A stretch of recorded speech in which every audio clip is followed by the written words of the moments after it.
Біз ең соңғы оқыған тақырыбымызда хижреттің 5-ші жылына пайғамбарымыздың саллаллаху алейхи уассаламның өміріндегі ең үлкен болып өткен жорық соғыс. Ол жаңағы Хандақ соғысы. Хандақ соғысынан кейін артынша Бану Құрайза деген яхуди халқыменен болған соғыс деп айтсақ болады. Одан кейін артынша пайғамбарымыз саллаллаху алейхи уассалам Зайнаб бинту Джахш анамызбен некелесуі, оның неке қиылуы қалай болғандығын Құран кәрімде Алла Тағаланың өзі аят түсіріп пайғамбарымызбен Зейнеп анамыздың екеуін некелестіргендігін, Құран кәрімде жалғыз ғана сахабаның есімі аталған, ол Зайд атты сахабаның есімі аталғандығын қысқаша оқып танысқан болатынбыз. Міне бүгінгі оқитын ары қарай тақырыбымыз хиджаб, яғни орамалдың мұсылман әйелдеріне парыз етілуі.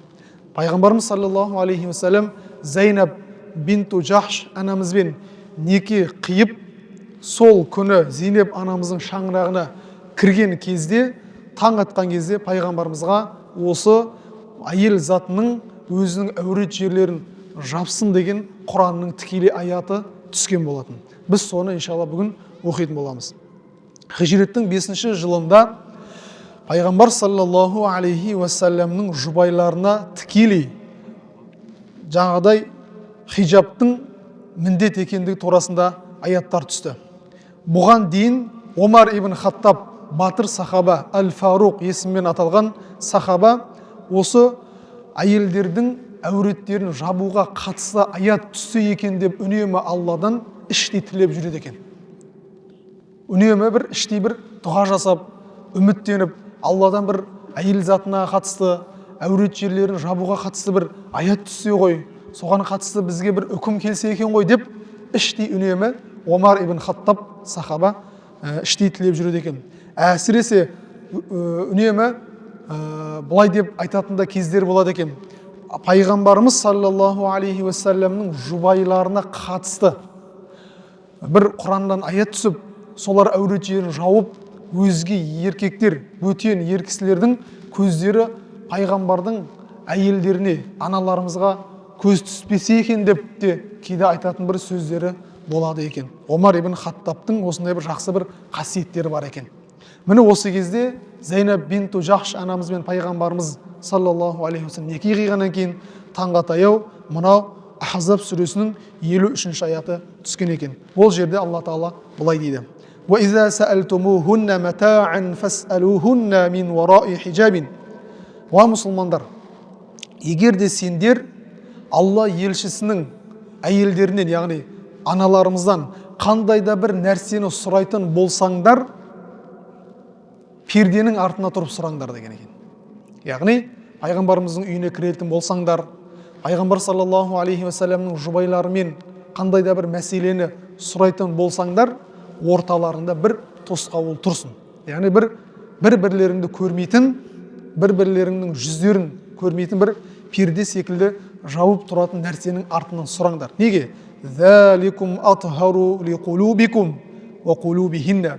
Солай жасауларың сендердің жүректеріңе өте жақсылықты алып келеді, және аналарымыздың да жүректеріне жақсылықты кіргізеді деген екен. Яғни адам сонда әйелдің жаңағыдай жерлеріне, әуреті жерлеріне қарап, көңілі кетіп, ойы бұзылмайды деген сөзді айтып отыр да сонда. Жүрек таза болады. Ал жүрек таза болады деген сөз адамның көңілі ол жаққа бұрылмайды. Ал егер де мына дүниеде бір әйелдің әурет жерін қарап қоятын болса, ер кісі, онда ер кісі болғаннан кейін ол не болады енді бойында? Қалау, шахуат оянады. Сол әйелге деген бір басқаша бір көзбен қарайды. Ал міне Құран кәрімде Алла айтып отыр: олай жасауларың сендердің де және аналарымыздың жүректеріне бір жақсылықты кіргізеді деген сөз. Яғни уәсуәса кірмейді, шайтан азғырмайды, ары қарай жұмысыңды жасап, ары қарай өмір сүріп кете бересің дейді. Міне осы аят түскеннен кейін жаңағы Меккедегі кейбір, Мәдинадағы кейбір 200 мұнафықтар, исламды, мұсылмандарды жақсы көрмейтін кейбір адамдар былай деп жар салған екен: сонда не, өзіміздің көкеміздің қарындас әпкелерімізбен де сөйлесу үшін арамызда белгілі тосып тұратын бір перденің болуы міндетті ме сонда? Қалайша бұл Мұхаммедтің діні бізді қаттылыққа үгіттеп насихаттап жатыр. Тіпті кейбіреулер былай деп айтқан екен, осыдан қарап тұрыңдар, Мұхаммед пайғамбар дүниеден өтетін болса, Айшаға үйленетін боламын деп жаңағыдай сөздерді айтқан екен. Сол кезде пайғамбарымызға және бір Құранның аят түседі екен. Ол осы Ахзаб сүресінің 53-ші аяттарының алдыңғы жақтарында Алла былай дейді: "Уама кана лакум ан ту'зу расулаллахи". Сендер Мұхаммед пайғамбарға ешқашан зиян бермеңдер. Зиян келтіруші болмаңдар пайғамбарға саллаллаху алейхи уассаламға. "Уала ан танкиху азважаху мин ба'дихи абада". Мұхаммед пайғамбардан кейін ешқашан оның әйелдеріне, жұбайларына некелесуші болмаңдар деген Құран аят түседі. "Инна заликум кана индаллахи азима". Ал кім бұл нәрсені орындайтын болса, Алланың алдында үлкен бір азапқа келеді дейді. Яғни Алланың өзі пайғамбарымыздың жұбайларын, яғни аналарымызды, мұсылмандардың аналарын не істеген екен? Ешқандай еркекпен пайғамбардан кейін некелесуге болмайтындығын айтқан екен. Сол үшін Айша анамыз, пайғамбарымыз саллаллаху алейхи вассалам дүниеден өткеннен кейін ешқашан тұрмыс құрмаған. Ешқандай еркекке, бөтен еркекке қолының ұшы тимеген. Аналарымыз өте пәк. Сол үшін де біз пайғамбарымыздың жұбайларын мұсылмандардың аналары деп айтатындығымыз сол. Пайғамбарымыздан басқа ешкімнің қолы ұшы оларға тимеген деген сөз. Бұл Құранның тікелей бұйрығы екен, құрметті жамағат. Ары қарай ал енді дейді, "Әмма ғайру азуаж", ал пайғамбарымыздың саллаллаху алейхи уассаламның жұбайларынан бөлек мұсылмандардың әйелдеріне келетін болсақ, ал енді мұсылман қыздарға, мұсылман әйелдерге келетін болсақ дейді, оларға да Алла Тағала бұйрық қылып, көздерін төмен қарап жүруді бұйырған, өздерінің ұятты жерлерін сақтауға бұйырған. Еркектерге қалай бұйрық келген секілді, әйел кісілерге де өзінің әуретті жерлерін сақтап жүруге, және де көздерін бөтен жерлерге қараған кезде төмен, яғни көшеде жүріп жатқан кезде жаңағыдай әр еркекке қарамай, бәлкім көзін төмен сүріп, сол жерін тез өтіп кетудің қамын жасауға Алладан екен бұйрық келген екен әйелдерге қатысты.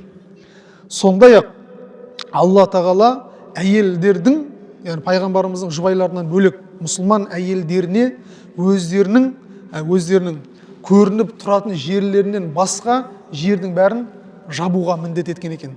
Ол көрініп тұратын жерлер не десе, ол саусақтарындағы жүзіктері, тағып жүрулері, олда ешқандай бір мәселе жоқ, ол болады. Алақанға қатысты мынау жүзік тағу, сақина тағу, ол проблема жоқ, ешқандай бір кедергі жоқ. Сол секілді әйел кісілердің қолдарына бір бояуларды жағып алуы, мынау жерлеріне, яғни қына деп айтады қазіргі таңда, ол жағып алуы рұқсат етеген. Одан кейін жаңағы қыз балалардың көздеріне сүрме жағуы, қап-қара қылып, көзге пайдалы ғой, пайғамбарымыз айтқан, көздеріңе сүрме жағыңдар, ол көздің жанарын қуаттайды, көздің пайдасын береді деп айтқан сөздері бар. Әйел кісілер көздеріне жаңағыдай қынаны жағып жүрсе болады екен да. Ал енді осыдан басқа жабулы тұрған жерлерін ашып жүруі әйел затына адал емес дейді. Мысал үшін әдемілік үшін тағылған білезіктер, мына жер енді жабулу керек екен әйел затына. Әйелдердің, қыздардың бөтен еркекке білектерін көрсетуге болмайды екен. Сол секілді білезіктерін көрсетіп ашып, сол жеріне жаңағыдай неше түрлі сыңғырлаған дыбыс бар нәрселер тағып алуды дұрыс емес. Неге? Өйткені әйелдер жүрген кезде ол сықырлайды. Ал бөтен еркектер сықыр еткен кезде елең етеді да. Мына қыз өтіп бара жатыр. Көзі түседі, ойы түседі. Сөйтіп өзіне қаратады. Сол үшін болмайды екен. Мақсат сол екен сонда. Ары қарай және де әйелдердің мынау адут дейді, шынтақ пен иығының арасына да әшекей бұйымдарды беріп тағып алуы да дұрыс емес дейді. Сондай-ақ әйелдер жаңадай әйелдердің аяқтарына неше түрлі дыбыс шығаратын сықырлаған нәрселерді тағып алуы да дұрыс емес дейді. Ашып, көтеріп, тізесіне дейін көтеріп, және сол терісіне көрініп тұрғанда соған бірдеңені тағып алуы да болмайды екен да. Тағу болмайды деген сөз, ол жерде ашып жүру де болмайды деген сөз. Білезік тағуға болмайды, демек мына жерде ашуға болмайды. Мына жерге дыбыс шығаратын бір нәрсені тағуға болмайды, демек мына жерді ашып жүруге болмайды. Сол секілді балтырдан төмен, тобықтан жоғары нәрсені тағуға болмайды. Неге? Ол жерде жабу керек деген сөз екен да. Бұл ислам деген әйелді бір түнекке қамап жатыр, ислам әйелдерге көп нәрсені шектеп жатыр деген сөз емес. Бәлкім әйелдерді ардақтап жатыр, құрмет тұтып жатыр. Өзге бөтен еркектердің сол қызға, әйелге ойы кетпесін, жаман пиғылмен қарамасын деген мақсатта сол нәрсені жасырып жатыр екен. Және ары қарай әйелдердің жаңағыдай ұзын моншақ тағып көкіректерін ашып жүруі дұрыс емес екен. Көкіректерін ашып, мына жердің омырауларын, көкірек тұстарын, кеуде тұстарын ашып, жалаңаш бөтен еркектерге көрсетіп жүруі де әйел кісілерге ол жат қылық екен. Мұсылман әйелдерге әрине. Қалған, егер ол мұсылман болмаса, Алладан басқа Құдай жоқ, Мұхаммед оның елшісі деп иман келтірген болса, онда оған бұл нәрселерді жасау міндетті болады. Сондай-ақ ары қарай әйелдерге өздерінің жаңағы бастарын және кеуде тұстарын жабу Алла тарапынан міндет етілді. Неге? Өйткені сол замандардағы әйелдердің әдеттегі киімдері сондай болған екен да. Көкірек тұсы ойылған ашық, жандары кесілген ұзын сызық. Көшеде жүретін болса, еркектің бірденен көзі көкірекке түседі екен. Жүрген кезде, ашылған кезде мынау аяқ, сан, тізе барлығы ашық көрініп қалады екен. Және бас, мойын, құлақ барлығы ашық болған екен. Еркектің жаңағыдай ойын бұзатын үлкен сонда істер болған екен. Алла Тағала Құранда тікелей аятты түсіріп, сол ашық тұрған жерлердің барлығын жабуды міндет еткен екен. Біз және қайталап айтамыз, бүгінгі таңда елімізде, басқа да жерлерде орамал тағуға қатысты көптеген дау-дамайлар болып жатыр. Кейбір кісілер жаңағыдай орамал тағуды исламда жоқ деп, оны басқаша бір қырынан таныстырып жатқан тұстарды көріп жатырмыз. Жоқ, біз ашық айтамыз, балиғат жасына жеткеннен кейін қыз баласы ол өзінің әуретті жерін жабуы, ол Құдайдың парызы, міндет болып табылады. Ол оны орындағаны өзіне жақсы. Ал орындамаса, ол өзі үшін жауап береді. Ал бір кісі, бір қыздарымыз немесе бір қарындастарымыз, әпкелеріміз көшеде солай орамал тақпай жүрсе, оған келіп жағасынан ұстап, бауың дұрыс емес, сен күнәға баттың, сен күнәһарсың деп бет алды, ат жөні жоқ, оған тиісе беру, ол да дұрыс емес.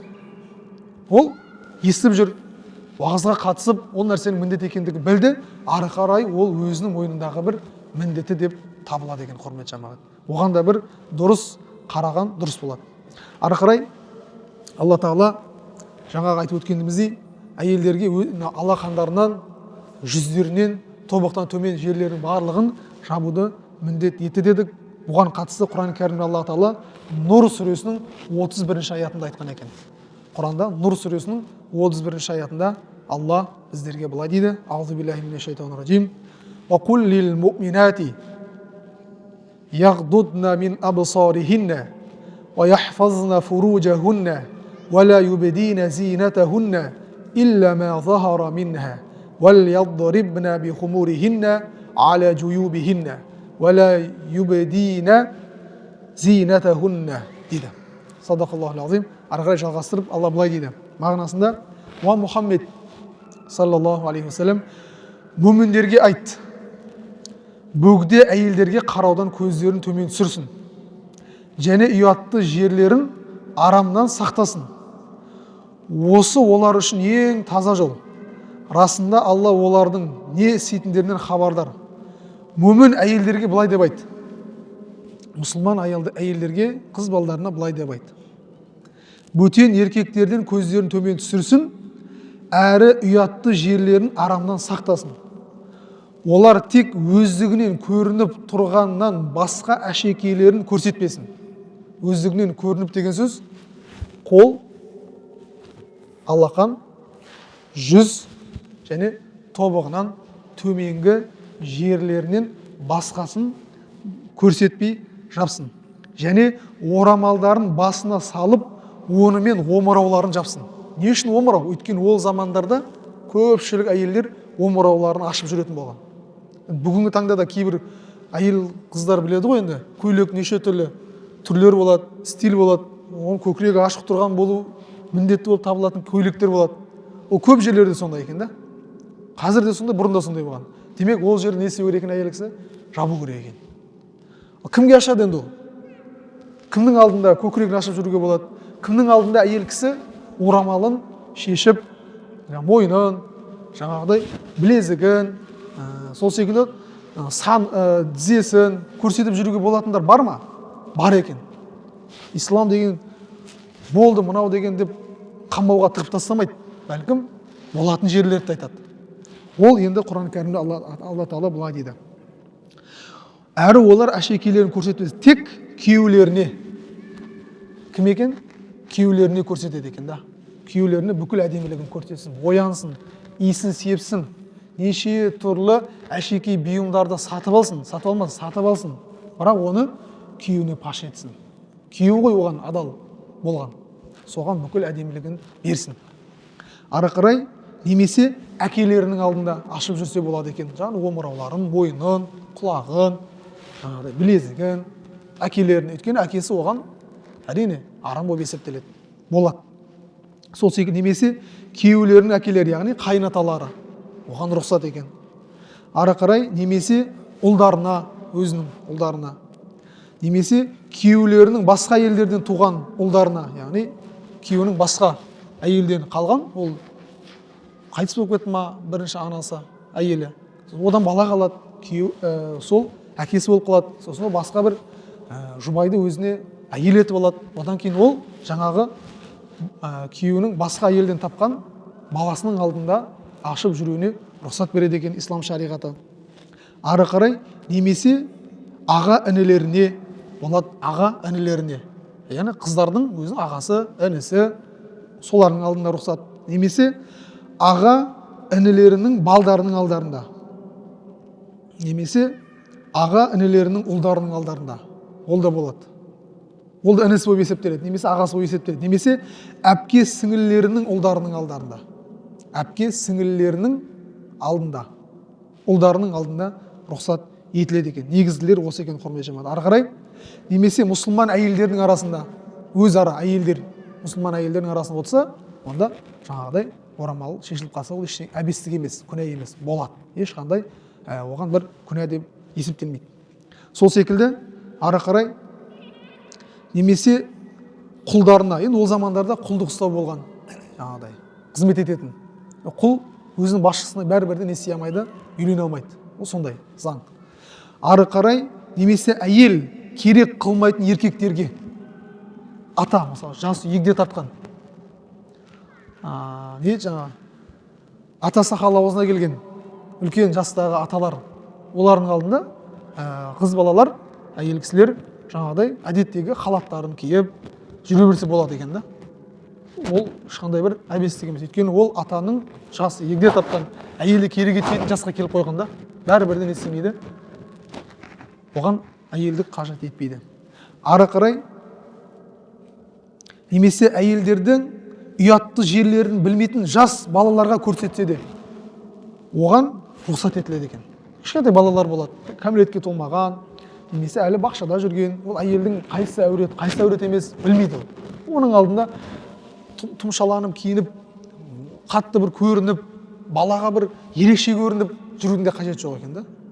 Кішкентай жас бала болса, жас қыз болса, оның алдында күнделікті емін-еркін киіммен, әдеттегі киіммен жүре беріңіз.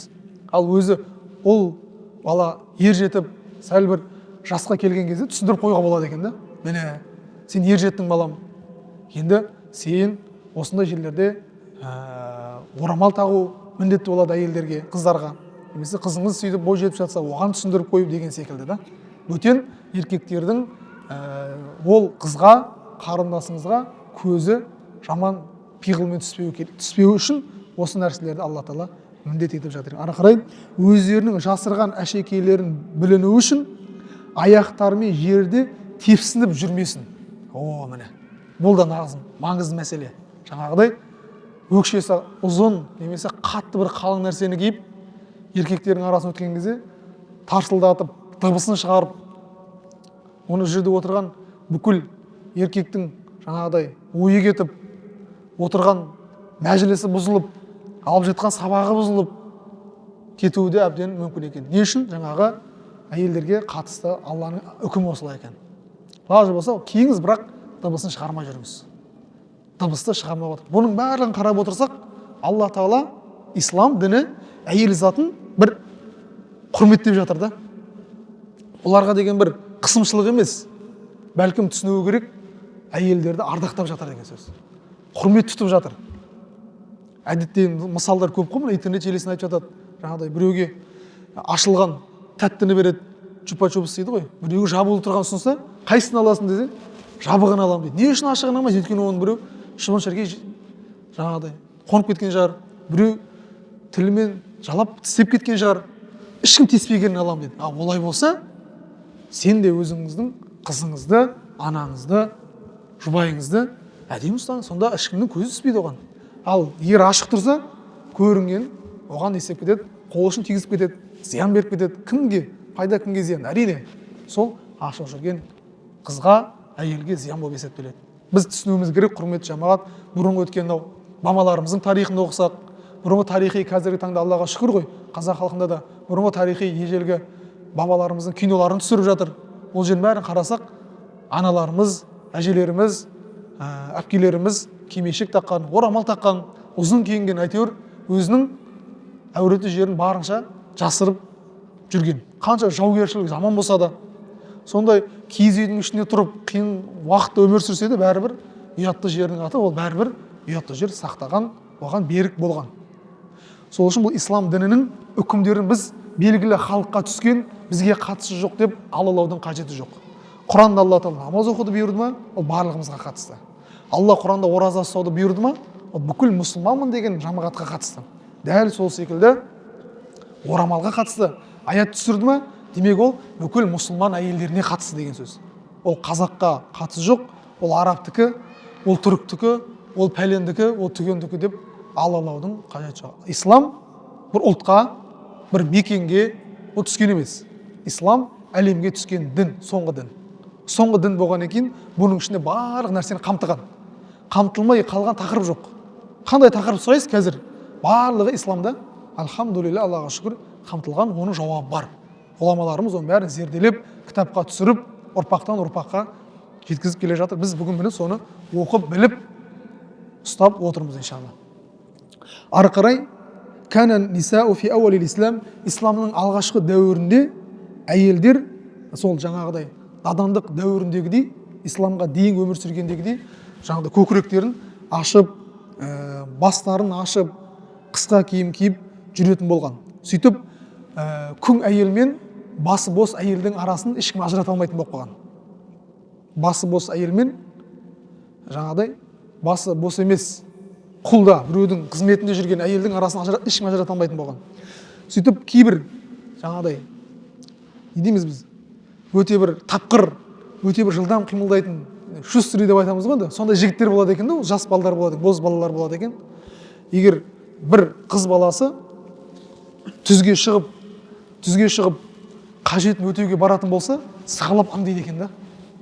Сығалап аңдып, әйелдің әурет жерін көруге тырысады екен. Ал негізі әйелдерді олай жасау болмайды. Бірақ біздің заманымыздағыдай арнайы бір әжетхана жасалмаған ғой енді. Ертерек уақыттарда. Біздің бабаларымызда киіз үйде өмір сүрген кезде арнайы бір киіз үй деген әжетхана болған жоқ қой. Түзге барады. Әйелдер ұзарақ, еркектер былай қарап деген секілді болған. Сол пайғамбарымыздың заманында да не істеген? Түзге бару арасында болатын болғанда мүмкіншілік. Сөйтіп, жаңағыдай құл қызметтегі әйел де, күң әйел дейміз ғой, немесе бос біреудің жұбайы да егер баратын болса, жас бозбалалар аңдып әурет жерді көруге тырысады екен. Сөйтіп, егер басы бос әйелдер де баратын болса, түзге, онда балалар аңдайды екен. Сөйтіп, оның күйеулері көріп, оны ұрсатын болса, айтады екен. Біз оны бір күң әйел шығар деп ойлап қалдық, деп тығырықтан шығып кетеді екен да. Бірақ ол басы бос біреудің қалыңдығы екендігін біледі.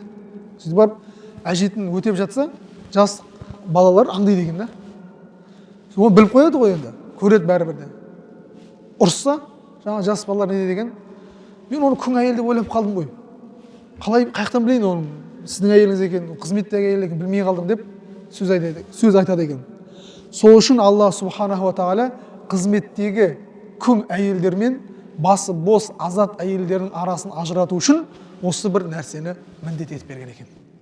Орамалдың бір және мұсылмандарға міндет еткендерінің бірі осы екен. Алла Құран кәрімде Ахзаб сүресінің 59 аятында былай дейді: Я аюхан наби, уа пайғамбар, нәби, менің елшім, құлли әзуаджика уа банатика уа нисаил муъминина, өзіңнің әйелдеріңе, өзіңнің қыздарыңа, бүкіл мұсылман әйелдерге былай деп айт: юднина алейхинна мин джалабибихинна залика адна ан юърафна фала юъзайни ва кана Аллаху ғафуру рахима.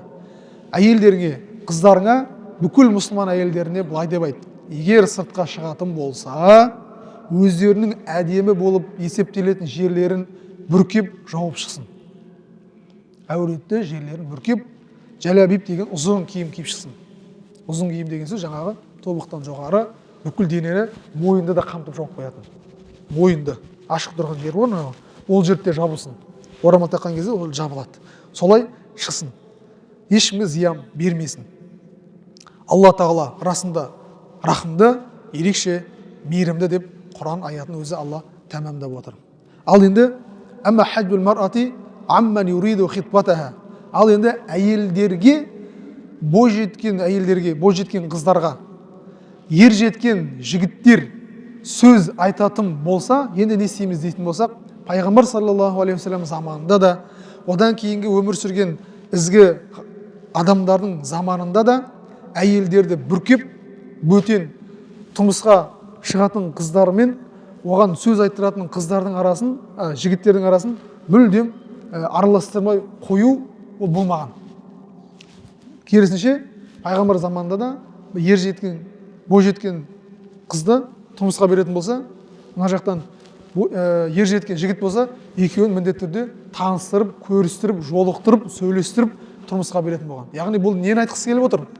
Біз жоғарыда әйелдердің әурет жерін жабуға қатысты аяттарды оқыдық. Енді түсінік қалыптасып қалмасын. Әйелдерді бүркеп, бір бұрышқа тығып қойып, сонда тұрмысқа шығатын болса не, біреу көрмей үйлене беру керек пе деген сөз туындап қалмасын. Жоқ, олай емес. Егер тұрмысқа шығатын болса, жолығуға болады, отырып сөйлесуге болады, өзінің пікірін айтуға болады. Жігіт те мына жақтан келіп өзінің пікірлерін айтып, осылай бір-бірін көріп барып үйленуге ислам шариғаты әрине рұқсат береді. Неге? Өйткені екеуі бір-біріне сәйкес келу үшін, екеуі бір-біріне тату тәтті тұру үшін, ары қарай отбасын құрып, ерлі зайыпты болып кету үшін міндетті түрде бір-бірлерін жолығу, көру ол міндетті сүннет болып есептеледі екен, құрметті жамағат. Және атақты ғалым имам әл-Ғазали деген кісі өзінің Ихия әл-Улумиддин кітабында мынандай бір сөз айтқан екен: ер мен қыз бір-бірлерін шариғат шеңберінде үйленгісі келетін болса, бір-бірлеріне шариғат рұқсат еткен жерге қарауға болады. Ислам шариғаты рұқсат еткен мөлшерде қызға қарап, сөйлесе отырып, өзіне қалыңды ретінде алуға болады екен. Ұятты жерге қарамайсың да, ұятты жерге қарауға рұқсат етілмейді. Ол былай да, онсыз да түсінікті нәрсе. Ал үйленуге шынымен ниет еткен кісілер болса, отырып, сөйлесіп, жүзіне қарап, қолынан қарап. Неге? Өйткені мына жерде ары қарай айтады, өйткені адамның терісі оның жан дүниесіне хабар береді дейді. Терісі қандай болса, тері, қолындағы терісіне қарайсыз, сөйтіп оның бүкіл денесіндегі, оның бүкіл денесінің қандай екендігін білесіз. Бүкіл дененің, жалаңаш денені көру шарт емес екен де сонда. Қолдағы теріні көрсеңіз, ол адамның ар жақта бүкіл денесінің қандай теріде екендігіне дәлел болады дейді сонда. Түсінесіздер ма? Жаңағыдай қыз бен жігіттің тұрмыс құрып, ерлі зайыпты болып кету үшін қолға қараудың өзі жеткілікті. Жүзге қараудың өзі жеткілікті. Неге? Өйткені адамның бетіндегі терісі мен денесінің терісі екі түрлі болмайды ғой. Қолындағы терісі мен мынау ұятты жерінің терісі екі түрлі болмайды ғой. Барлығы бір тері. Сол мына теріге қарасын, демек бүкіл денесінің де светін, түрін, түсін сондай екен деп білесің дейді. Өйткені пайғамбарымыз саллаллаху алейхи вассаламның айтқан сөзі бар екен: инна фи а'юнил ансари шай'ан фаиза арада ахадукум ан ятазавважа минхунна фалянзур илайхинна. Егер сендердің біреулерің ансарлық әйелдер қыздарға үйленетін болсаңдар, міндетті түрде оларға қарап үйленіңдер. Өйткені ансарлық әйелдердің көздерінде бір нәрсе бар, дақ бар деген екен да. Яғни осы хадиске ғалымдарымыз үкім шығарады. Демек, пайғамбарымыз тікелей айтқан сөзі тұр. Егер қандай да жігіт, қандай да бір қызға үйленетін болса, не істесін? Қарасын, көрсін, сөйлессін, жолықсын, сосын егер жақсы болып жатса, ары қарай үйленіп, отбасын құруға рұқсатын береді. Қарап отырса, құрметжан, бұл жай нәрсе емес екен да. Неге соншалықты терең кіріп бара жатырмын, неге соншалықты үгеш-үгесін айтып жатыр деген айтуыңыз мүмкін. Жоқ, бұл жай қарайтын нәрсе емес. Бүгінгі таңдағы бүкіл әлемде, соның ішінде біздің еліміздегі де болып жатқан көп кекілжіңнің біразы осы отбасылық мәселе. Мешітте жүрген екен, біз көбінесе хабардармыз. Көп отбасы неке қиған екен, ойран болып жатыр. Арада бала жетім қалып жатыр. Бала, Құдай сақтасын, әке мен анасынан жырақта өмір сүріп қалып жатыр. Кейбір қыздарымыз, кейбір іні бауырларымыз да осы нәрсенің құрбаны болып жатыр. Сол үшін шариғат алдын ала бір нәрсенің шешімін алдын ала жоспарлауға шақырады. Болып қалған екен не істейміз дейміз, соны болдырмайтын шараларды қарастырады ислам. Соны біз жетік мөлшерде меңгергеніміз дұрыс болады екен. Және Аъмаш деген бір атақты ғалым айтқан екен: "Күллу тазуижин яқау аля ғойри назарин", әрбір бір-бірлерін танусыз, бір-бірлеріне қараусыз үйленген некенің соңының бәрі хаммун ва ғаммун, яғни проблемамен аяқталады дейді. Бір-бірлерін көрмеген, бір-бірлерімен сөйлеспеген, бір-бірлерімен сұхбаттаспаған, үйленіп кеткен бірден. Сөйтіп оның соңы неге алып барады дейді? Жақсылыққа алып бармайды. Міндетті түрде оның соңы көбінесе ажырасуға, некенің баянсыз болуына келіп соқтырады дейді. Ислам шариғатындағы қарап отырсақ, бұл үлкен тәрбие бүгінгі заманымызға да өте қатты ауадай қажет екендігімізді ұғындырып отыр. Сол заманда да қандай қажеттілік болған болса, бүгінгі заманымызда да дәл осы нәрсеге біз ауадай қажет екеніміз құрмет жапады. Демек, хижреттің 5-ші жылындағы ең үлкен болған оқиғалардың бірі мұсылман қыздарға, әйелдерге Алладан тікелей Құранның аяты түсіп, өздерінің ұятты жерлерін жабу екен. Біз осыны иншалла осылай түсіндіреміз. Және хижреттің 5-ші жылында болған елеулі оқиғалардың бірі қажылықтың парыз болуы. Исламның 5-ші парызы қажылыққа келдік. Намаз қашан парыз етілді? Хижреттен бұрын. Пайғамбарымыз Меккеде жүрген кезде. Осы Ережеп айының 27-ші күнінде болған. Білдік. Одан кейін пайғамбарымыз Мәдинаға қоныс аударып келді. Хижреттің 2-ші жылында ораза парыз етілді. Артынша зекет парыз етілді. Солай ғой. Одан кейін барып енді ең соңғы исламның 5-ші парызы ол қажылық. Қажылық хижреттің қай жылы екен? 5-ші жылында парыз етілген. Ал кейбір ғалымдарымыздың пікірі бойынша имам Аш-Шафиғи сынды сол имам Шафиғидің пікіріне қосылған кейбір ғалымдар хижреттің 6-шы жылы парыз етілген дегенде деректер бар. Бірақ негізгі ұстанымда, негізгі көзқараста қажылық осы мұсылманша жыл санап бойынша 5-ші жылда. Қазір біз 1445-теміз ғой. Сонда 1440 жыл бұрын Алладан тікелей Құран аяты түсіп, мұсылмандарға парыз етілген. Алла Құран кәрімде Әл-Имран сүресінің 97-ші аятында былай дейді: "Валиллахи аля-наси хиджул байти ман истата'a илейхи сабила". Кімде-кімнің шамасы жететін болса, ол адамға өмірінде бір мәрте Алла разылығы үшін қажылық жасау парыз етілді дейді Алла. Демек, шамасы жеткендерге ғана екен. Ал сіз зекет беретін жағдайда емессіз бе? Сізге қажылық жасау міндет емес. Сіз құрбан айт күні құрбандығыңызды шалып, намазыңызды оқып, ары қарай жақсылығыңызды жасай беріңіз. Ал бірақ зекет міндет етілген адамдар бар біздің арамызда. Оларға не екен? Қажылыққа өмірінде бір мәрте да. Үлкен қажылық біз айтып жатқанымыз. Және ажыратуымыз керек. Шариғатымызда 2 қажылықтың түрі бар. Біреуі үлкен қажылық. Ол жылына бір мәрте Зулхиджа айында орындалады. Яғни құрбан айт күні орындалады. Ал одан кейінгі умра дейміз, кіші қажылық. Ол қашан орындалады? Құрбан айт күндерінен басқа күннің кез келген уақытында орындала береді. Бұл умра, кіші қажылық дейміз. Пайғамбар саллаллаху алейхи вассалам өмірінде 4 кіші қажылық жасаған, 1 үлкен қажылық жасаған. Не үшін бір мәрте? Өйткені адамның өмірінде бір мәрте үлкен қажылық жасау керек екендігін көрсету үшін. Және біз айтып жатамыз ғой, пайғамбарымыздың өміріне қарап отырсақ, көп қиыншылық көрген. сонда ойлауыңыз мүмкін, пайғамбарымыз кедей болған ба? Жоқ, пайғамбар кедей болмаған, пайғамбар бай болған. Демек қажылық жасады ма, демек бай деген сөз да. Пайғамбарымыздың зекет беретін мөлшерде қаражаты болған деген сөз. Пайғамбар зекетті де берген, қажылықты да жасаған, намазды да орындаған, оразаны да ұстаған. Ол бізден бір бөлек бір періште жаратылыс емес, тура сіз бен біз секілді ет пен сүйектен тұратын анадан туған қатардағы қарапайым адамның бейнесінде, бірақ пайғамбар ерекшелігі, Алла таңдаған адам. Демек, және пайғамбарымыздың хадисінде не дейді? Бунияль исламу аля хамсин, ислам 5 негізге құралған. Біріншісі шахадат ан ла иляха иллаллах анна Мухаммад расулуллах.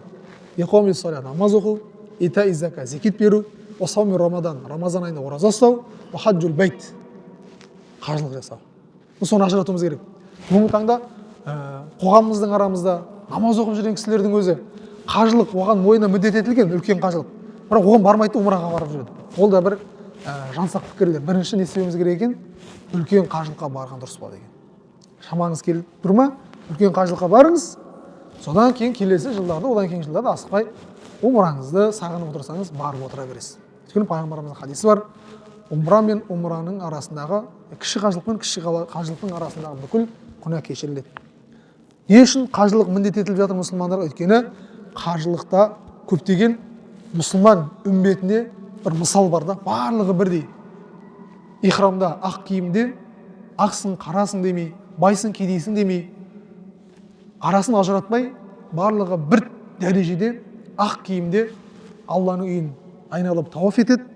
Екіншіден бір өлімге дайындық болады да.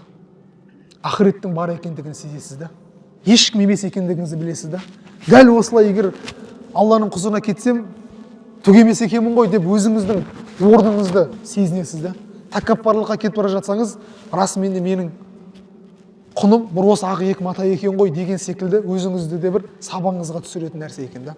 Демек исламның мұсылмандарға бір нәрсе міндеттейтін болса, оның жақсылығының бәрі кім үшін? Адамдар үшін.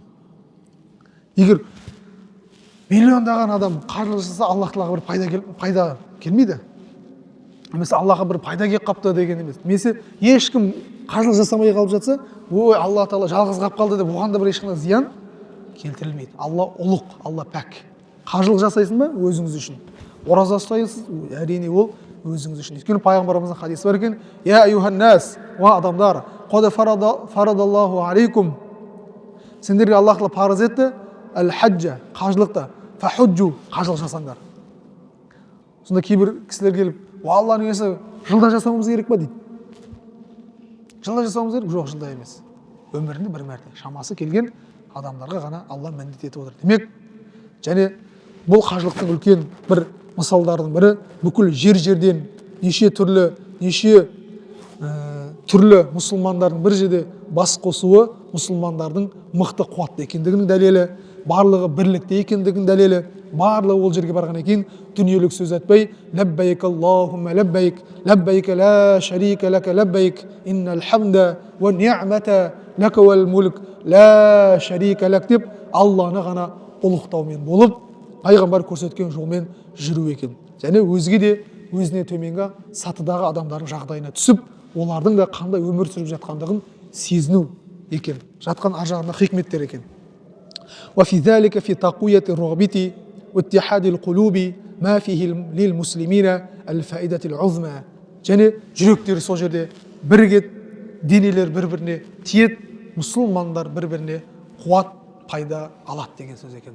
Қажылықтың қысқаша бір айта кететін пайдаларының бірі осы екен. Және айтамыз, құрметті жамағат, қазіргі таңда елімізде де, жер бетінде де қажылықты жоққа шығарып, қажылық тек сол жердегі арабтарды байыту ғана бұл, ол соларға жасалған бір пайданың көзі деп те айтып жатқан жансақ неше түрлі пікірлер жүріп келе жатыр.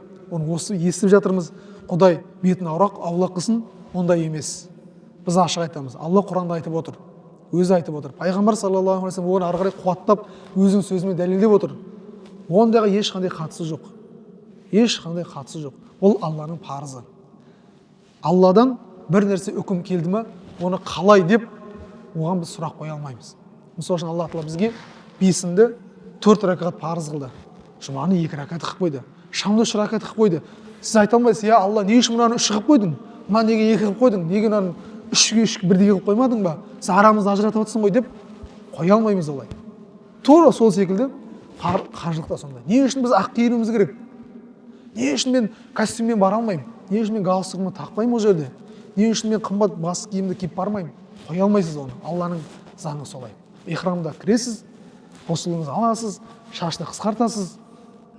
Міне, бұл сол жерге Алланың бір берімі төгіп, мұсылмандарға міндет етіп қойған жер. Ол кім болсын сол жерге барады. Ал енді бүгін келіп, орта жолдан келіп, білімге терең кірмей, Алла көкірек көзін ашпағаннан кейін келіп, жаман жаңағыдай балағатты сөздерді айтудың еш қажеті жоқ. Айтқан күннің өзінде біз оларға естімейміз, еріп кетпейміз, Алланың дінін әрқашан қорғаймыз. Осы уақытқа дейін бабаларымыздың тарихын оқысаңыз да, Құнанбай атамыздың да сол жерге барып, қажылық жасап, қазақтар осы жерге келіп шашырап әр жерде жүрмесін деп, бір киізді үйдей кішкентай жерді алып, сол жерге бір қазақтардың ортасы болсын деп, қазақтар келгеннен кейін жан жақта шашырап жүрмей бір жерде біріксін деп істеп кеткендігінде оқып көріп жатырмыз.